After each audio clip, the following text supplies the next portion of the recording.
नमस्कार मित्रांनो, दिव्य संस्कृती या चॅनलवरती आपणा सर्वांचे स्वागत आहे. मित्रांनो, त्या एका नजरेत काय घडलं होतं तुम्ही कधी विचार केलाय का?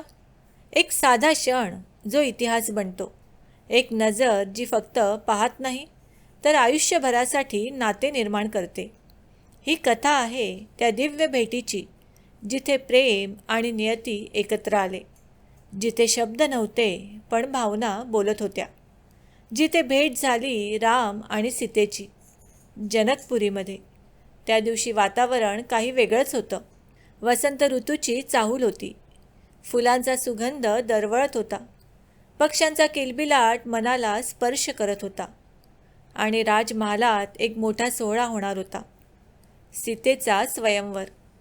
राजे महाराजे दूरदूरवरून आले होते. सर्वांच्या मनात एकच इच्छा होती, सीतेचा हात जिंकण्याची. पण कोणालाही ठाऊक नव्हतं की आज नियतीने आधीच निर्णय घेतला आहे. त्या दिवशी विश्वामित्र ऋषी राम आणि लक्ष्मणाला घेऊन जनकपुरीत आले होते. राम शांत होते, गंभीर होते. त्यांच्या डोळ्यात एक वेगळीच करुणा आणि तेज होतं. ते सभोवताली पाहत होते, पण त्यांच्या मनात कोणतीही इच्छा नव्हती. फक्त गुरु आज्ञेचे पालन आणि धर्माचे रक्षण हेच त्यांचे ध्येय होतं. दुसरीकडे सीता राजवाड्याच्या बागेत फिरत होती. तिच्या मनातही एक वेगळीच शांतता होती. ती फुलांना स्पर्श करत होती, पण तिचे मन कुठेतरी हरवलं होतं. जणू तिला काहीतरी जाणवत होतं, काहीतरी घडणार आहे असा भास होत होता. आणि मग तो क्षण आला जिथे दोघांचे मार्ग एकत्र आले.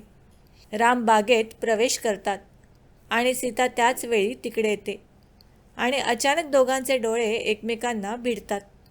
त्या एका क्षणात वेळ थांबते, आवाज थांबतो, सगळं काही शांत होतं.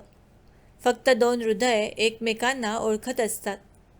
राम त्या नजरेत काहीतरी वेगळं पाहतात, एक पवित्रता, एक शुद्धता जी त्यांनी कधीच पाहिली नव्हती.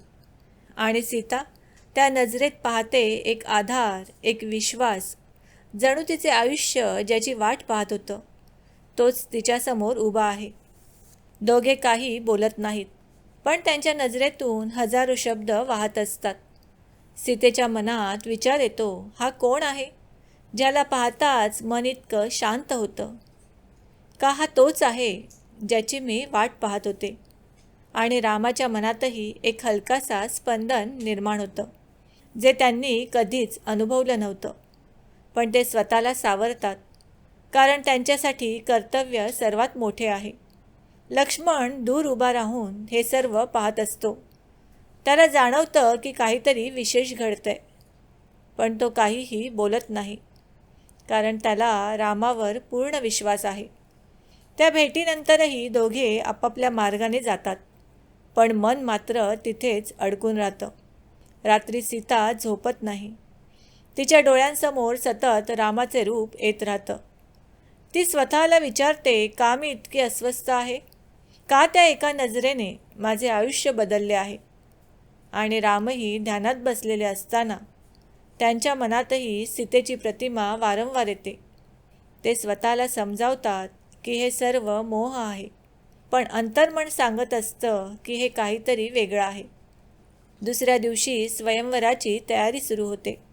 संपूर्ण जनकपुरी सजते. सगळीकडे आनंद आणि उत्साह असतो. पण सीतेच्या मनात एकच विचार असतो, काय तो येईल का?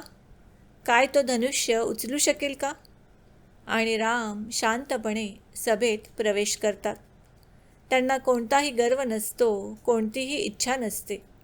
फक्त गुरुची आज्ञा. आणि मग तो क्षण येतो जिथे शिवधनुष्य समोर आणले जाते.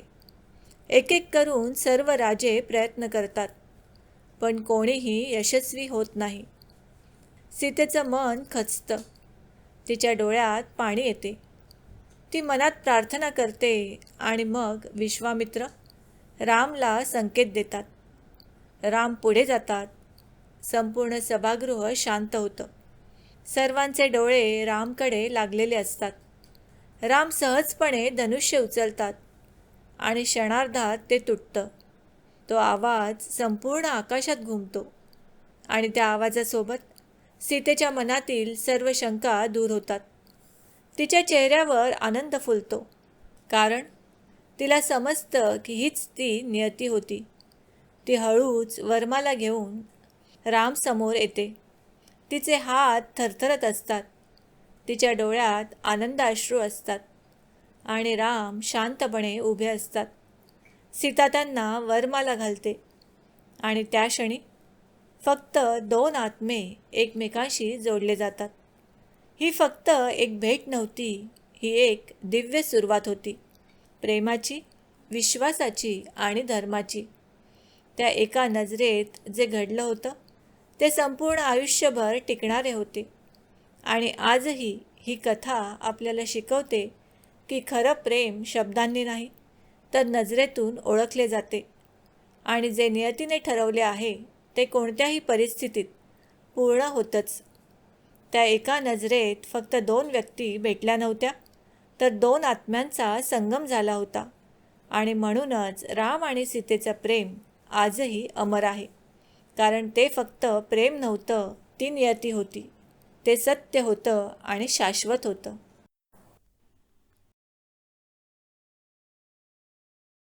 मित्रांनो, आम्ही अपेक्षा करतो की आम्ही सांगितलेल्या माहितीचा तुम्हाला सर्वतोपरी लाभ होईल.